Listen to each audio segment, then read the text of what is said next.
Hi, how you doing? It's actually really nice to be outside rather than in my office today, and I hope you're managing to get out and about a bit, even if it's in your garden while we're having this great weather. So, as we're continuing our look at the emerging church in Acts, one of the pictures that was shared in a meeting of ministers online during this time was of a train in a tunnel, and this being where we are now.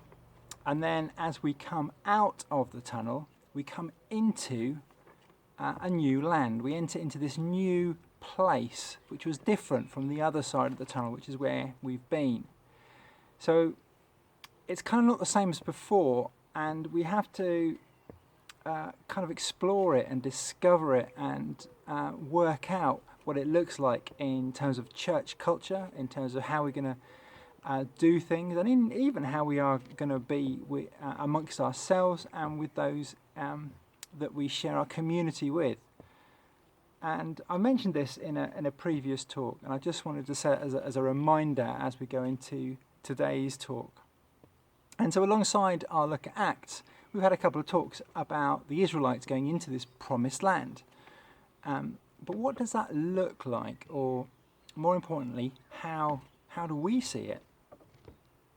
So to help us understand this question a bit better, we're going to look at another one of my favourite Bible characters. This guy is called Caleb. So Caleb is first introduced to us in the Old Testament. I'll just kind of give a little bit of a background as to when he comes into us knowing about him. So the Israelites had escaped Egypt, where they'd been enslaved for 400 years or so. They'd crossed the Red Sea as God enabled them to, and after a bit of walking, around about 3 months, they ended up on the border of the land that God had promised to their forefathers. And this is kind of where we join the story, where Caleb comes in. Now, as they were on the border, 12 spies were chosen, and that was one from each of the ancestral tribes. And they went out to explore the land which God had promised them. And this is the report they brought back to Moses, and you can find it in your Bibles. It's in Numbers chapter 13, verses 27 to 29. This is what it says. They gave Moses this account. We went into the land to which you sent us, and it does flow with milk and honey. Here is the fruit. But the people who live there are powerful, and the cities are fortified and very large. We even saw descendants of Anak there. The Amalekites live in the Negev, the Hittites, Jebusites, and Amorites live in the hill country, and the Canaanites live near the sea and along the Jordan. So that's the report they brought back to Moses. And the fruit that was being mentioned here was a single cluster of grapes. So one cluster of grapes that was so big it needed 2 people to carry it. And that's in verse 23 of this same chapter. And it was evidence of the land flowing with milk and honey. And so it was clear, this land is abundant, it's rich, its produce is quite incredible, just as God had said. And then after the report had been given, Caleb then speaks up. He silences the people and he says, we should go up and take possession of the land because we can certainly do it. But this is how the people responded. It says, the men who had gone up with him said, we can't attack these people. They're stronger than we are.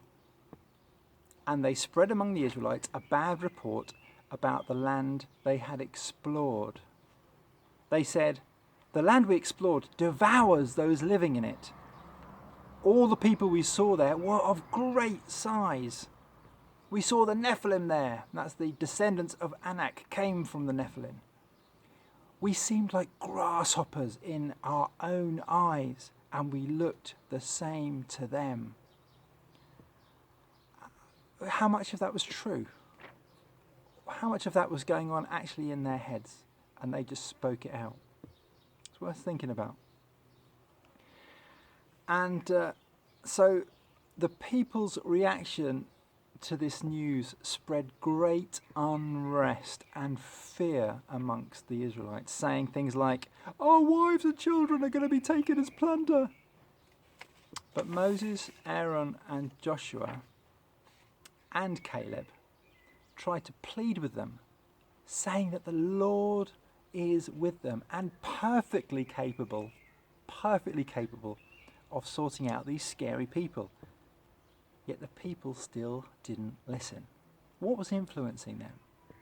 Was it the fear by the people, or was it the promises of God? See, consequently, because they did not trust God, the Israelites spent another 40 years in the desert until that entire generation died off. But not Caleb. This is what God says about him in Numbers 14, verses 23b and 24. It says, "No one who has treated me with contempt will ever see it," that is the promised land. "But because my servant Caleb has a different spirit and follows me wholeheartedly, I will bring him into the land he went to, and his descendants will inherit it." Caleb would have seen God do amazing things already up to this point and was not ignorant of the challenges ahead, nor the fighting that would have to be done. But he knew God was trustworthy, as he had previously delivered them out of the hands of the Egyptians, as he said he would, in a spectacular fashion. You see, we are still faced with entering an unknown land. We're beginning our first steps into it today. The church is being opened for individual personal prayer. And there's going to be a gazebo outside on the drive for praying with people and chatting to people about Jesus and the sure and certain hope that there is in him. So we're just taking the first steps now. And so let's follow God wherever he leads. And he is perfectly capable of sorting out any issues that arise on the way. And while I was preparing this message, completely out of the blue, Steph Middleton sent me a song. And it's a song by Chris Tomlin. And she basically said, I just had this song going around. It's a song that was particularly special during Rachel's dedication. And I thought I'd send it to you. And it has these opening lines. "Where you go, I'll go. Where you stay, I'll stay. When you move, I'll move. I will follow." Will we? Let's keep our eyes fixed on Jesus and the promise of the fruit to come in this new land. So I hope you have a great day. Hope you have a great day. God bless you, and bye for now. Let's listen to this song.